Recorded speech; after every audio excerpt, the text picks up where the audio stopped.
Abi yalnız Abi gerçekten Yasak abi. Ne? Abi yasak öyle mi? Bir şey yok ya. Abi tamam abi kapat kamerayı. Şey yok abi, ya. Çekim yapmak yasak. Ne? Sen yani ne yapıyorsun? Abi bir yetkiliyle görüşelim. Tamam oldu, bir yetkiliyle bir görüşelim. Abi burası özel mülkiyet değil. Bak burası otogar inşaatı. Siz engelliyorsunuz. Abi tamam engelliyoruz. Abi Polis yasak, burada. yasak. Yasak biz diyoruz Yasak. abi. Tamam mı abi? Sakın şey. Görevleri Tamam. gezi gelecek arkadaşlar. Abi niye?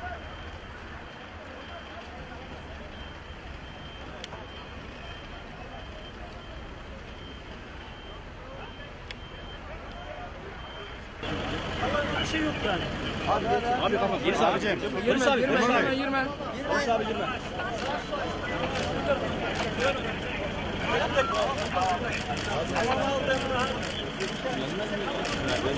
Al abi. Çek.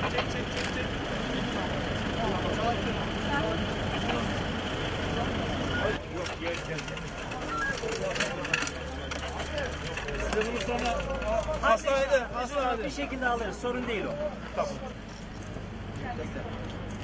Selam gel.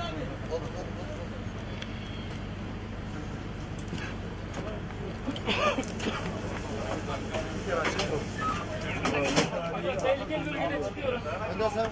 Dur çıkma. Hadi çıkma. Rahat çalışıyoruz.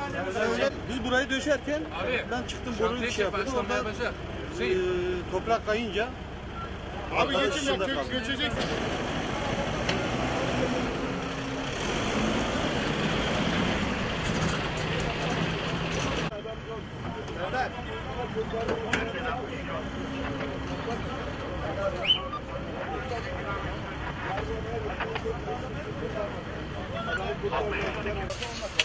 Otogar inşaatı çerçevesinde yapmış olduğumuz altyapı kazıları esnasında yaşanan bir göçük neticesinde bir arkadaşımızın toprak altında bedeninin bir kısmı kalması sonucunda bir kaza yaşadık. Bütün önlemler alındıktan sonra arkadaşımızın sağlıklı olarak dışarı çıkması sağlanmıştır. Arkadaşımızın sağlık durumu şu an için iyidir.